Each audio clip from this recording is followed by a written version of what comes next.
social media is their reality. Yeah, if I'm feeling down, then I'll look on those things and they'll just make it worse. They have designed their algorithms and their networks exactly to cater to human pathology in its most extreme forms. I originally set out to make a documentary that explored the possible positive benefits of diminished or controlled social media use. What I actually uncovered was something far, far darker. Yeah, hello, Jimmy. Yeah, it's been a kind of interesting 24 hours, but just another day at the office, really, in many ways for me. I've been going into speak in Australia now since 1997. I've been 10 times. And I've been, stopped at the airport and questioned a number of times, but I've always been allowed in. And the events have gone great. There's not been a problem. And so the interest in Australia in my work has really, gathered and become, very widespread. And so myself and Jamie, my son, who organises everything, we decided we're going to go back and do a series of 5 cities, starting on March the 1st in Melbourne, in this period coming up. So we applied for my visa. Speaking visa. It took a while, but eventually it was handed over or agreed last September. We then, of course, Jamie would start the organisation, and you would have the venues booked and the hotels booked and the flights booked, and part of that was coming to LA, where I am now, because we were going down. I was going to speak in Mexico, which I did. And then I came back, and yesterday we were supposed to get a late night flight, LA time, to Melbourne, and everything was fine. There's been no correspondence or contact from the Australian government at all. And then about 4 hours before the flight, we were just sitting in this hotel, just waiting to go to the airport, and Jamie got the message that my visa had been revoked, and had been revoked by a guy called David Coleman, who is the immigration minister of the Australian government. And it was so blatantly calculated. I mean, they could have told me this before we left England. They could have told me this days ago, a week ago, whatever, because the statement that, or document that this David Coleman sent was very long and very detailed, and obviously had not been put together in 5 minutes. But they waited until 4 hours before the plane left before contacting us, which of course threw everything into disarray, and has at the moment anyway cost us a great deal of money, which is what it was calculated to do. And what has happened is that in the last just very few weeks, there's been a campaign. You could hardly call it a campaign, really. There's so few people involved in Australia, involving an ultra-Zionist group called the Anti-Defamation Commission. And just like the Anti-Defamation League in America and around the world, it is an Orwellian inversion, because it calls itself anti-defamation, but what it does is go around and defame everybody.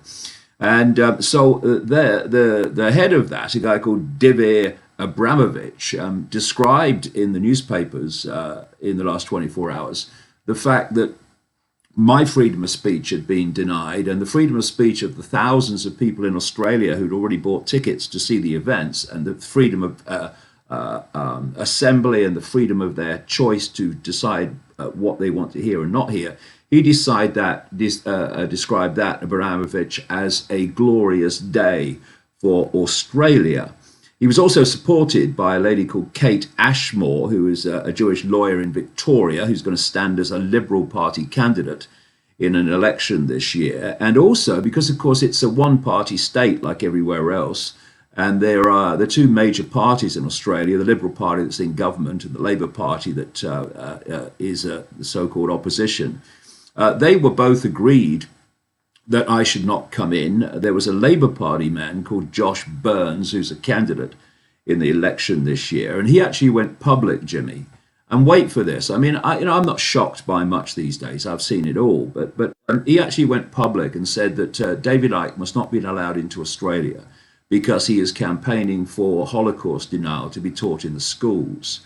I mean, what's happened, Jimmy, is first of all, they misrepresented what I say and twisted it. But because that didn't work, now they just basically pull lies out of the ether and anything goes. And so you've got, of course, the compliant media in Australia, like everywhere else. There was an appallingly libelous article in the Australian newspaper, which I think is owned by Rupert Murdoch, in the run-up to this. In fact, the day before this visa was revoked. And what has happened, in fact, I'm told by people who have contacts into the Australian government, that the Prime Minister, Scott Morrison, is actually handling this personally. So we have a guy, me, who lives in a one-bedroom flat in England, is connected to no organisation, is connected to no movement, just an independent investigative journalist who seeks out his own research and then communicates it, that has reached such a point of apparent danger that the Prime Minister of Australia is personally involved in keeping me out. And the basic foundation of why the visa was revoked, why this was not the case in the last 10 years, why it wasn't the case until 4 hours before the plane, who knows.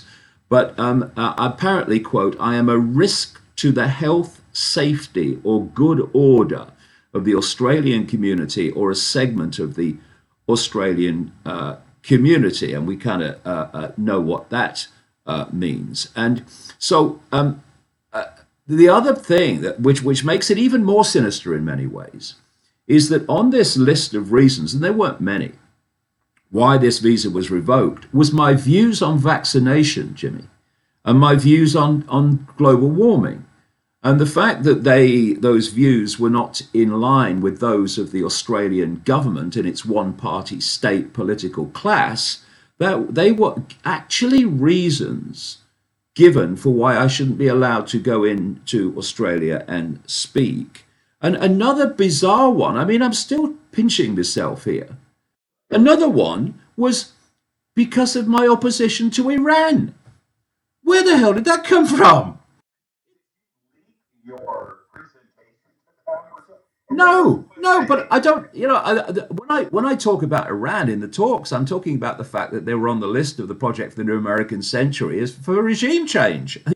Well, this is the point, and I made the very same point earlier today, Jimmy.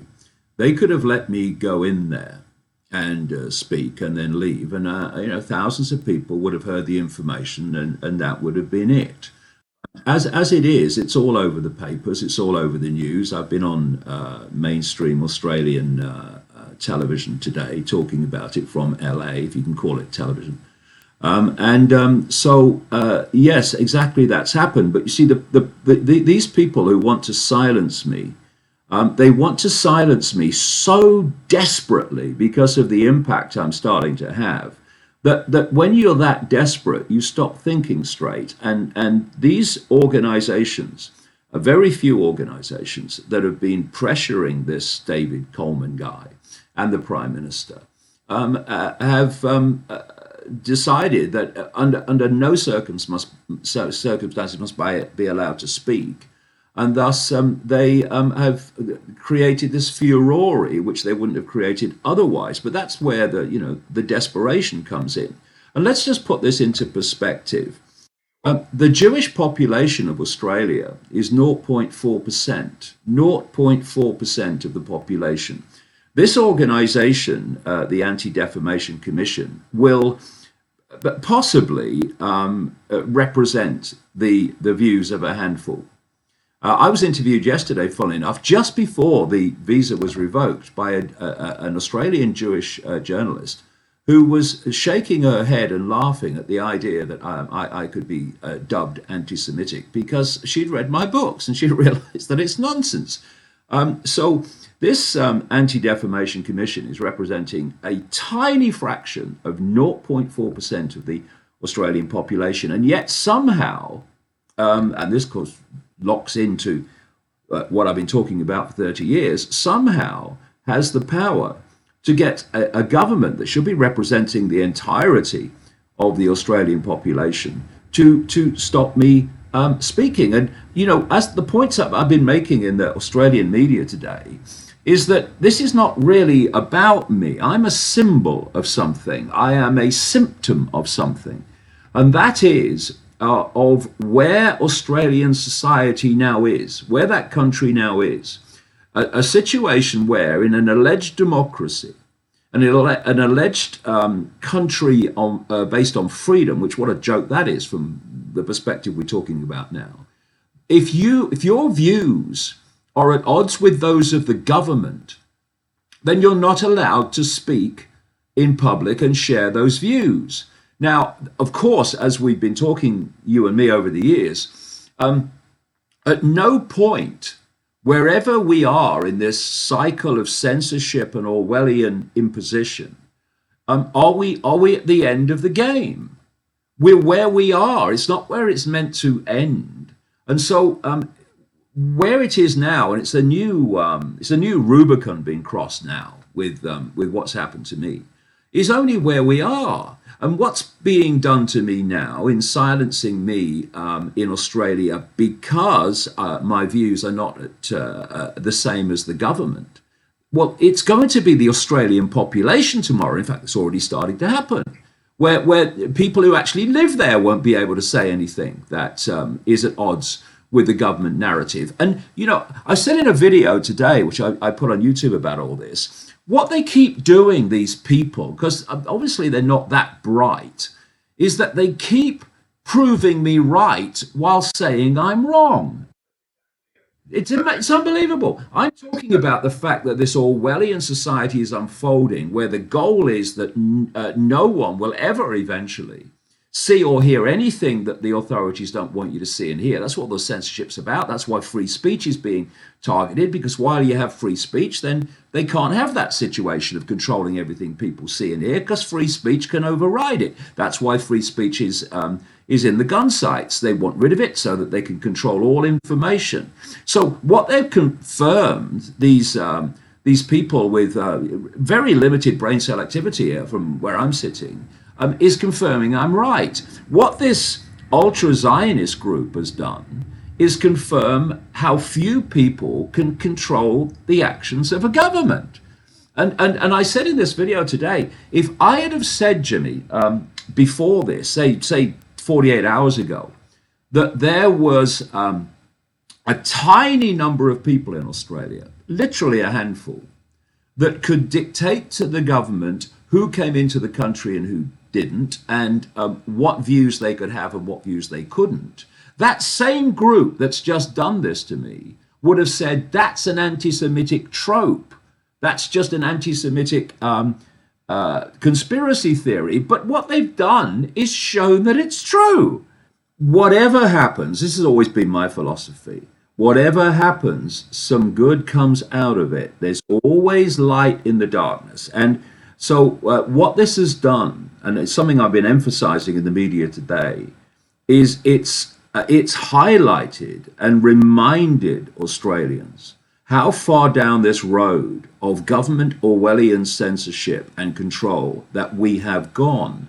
I mean, when they are adding on the list of reasons why this visa's been revoked, my views on vaccination and global warming, surely if they're confident about their position, then they want open debate so their position can clearly in the debate prevail. I am always very, very skeptical and wary of people who want to put their view forward but want to censor the other and stop debate because they don't want to debate it. They can't be very confident about their position. And that petition, by the way, is on davidicke.com.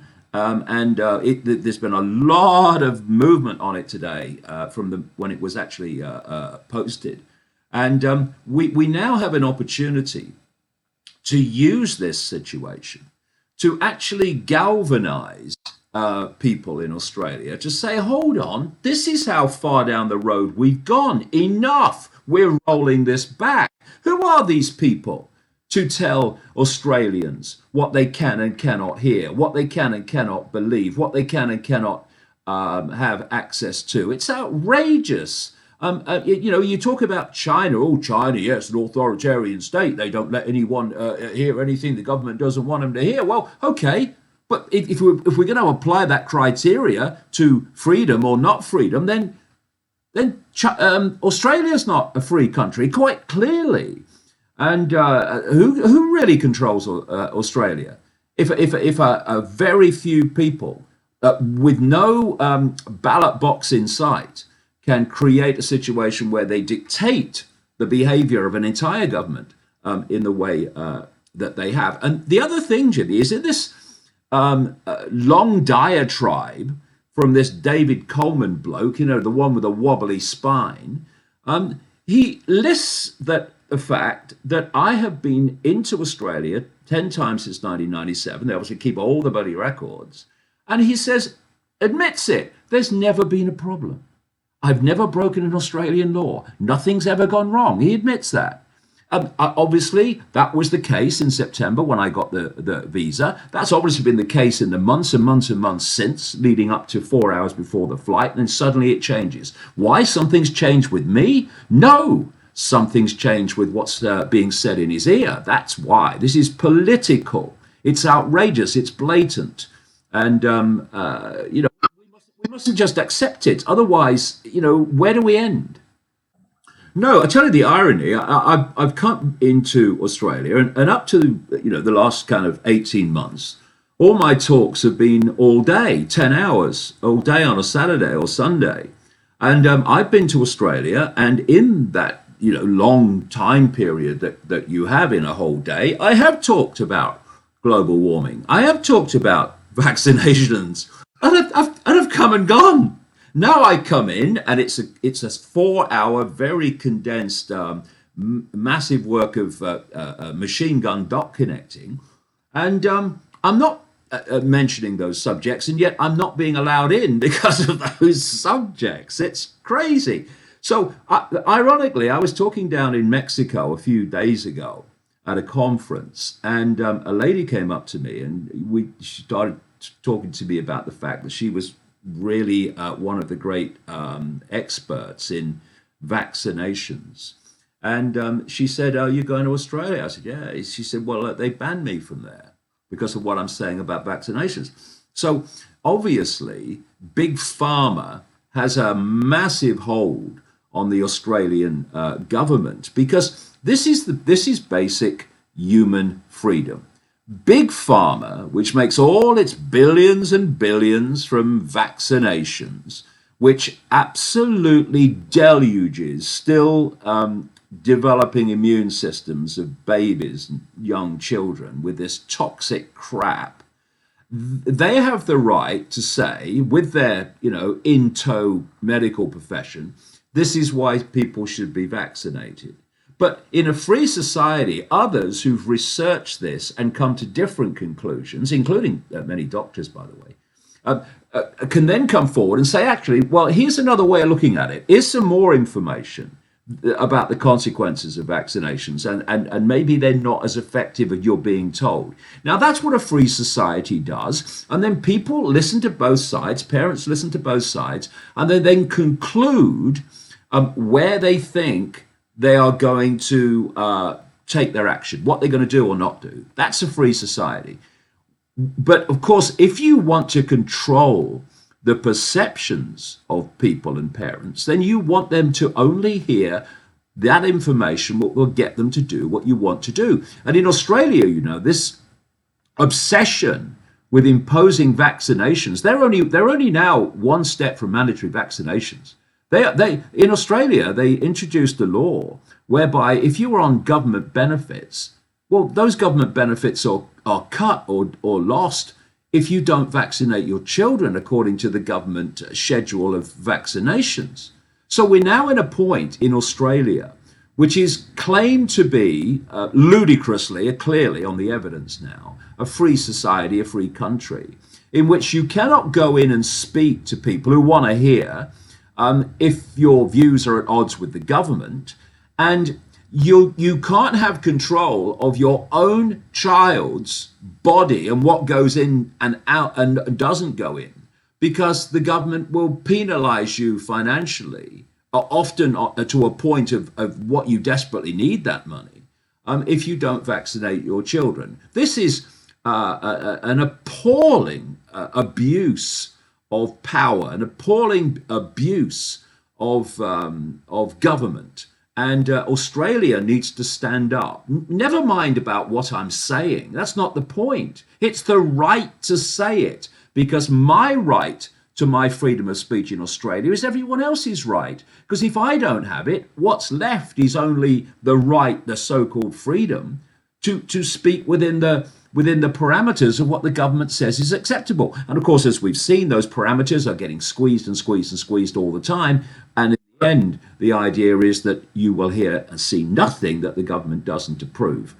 We're working on it. The first event is in Melbourne on March the 1st, and then I go off to Adelaide and Sydney and to Hobart and Brisbane. And so we're working on it, and I can't say any more than that at this time. But the more support we get from the Australian people, the better, because that obviously puts pressure on them, because there are elections this year. But having said that, the Labour Party, which is the alternative to the current Liberal government, is supporting this action. So what choice have Australians got at these elections this year, when both major parties have absolute contempt for the freedom of their population? Yeah, I've got a movie coming out, and the Australian government and these ultra-Zionist hate censor groups might ask themselves why a company that's part of Sony should be doing a film of my life if I'm this rampant anti-Semite. You know what I mean? It's just madness. Anyway, I was very, very pleased with it. It's been done by a film company in Norfolk, Virginia. We filmed it in 4 countries, called Renegade, and there's a premiere in New York and in LA at the end of March, and I'll be at both. In theory, and we'll see.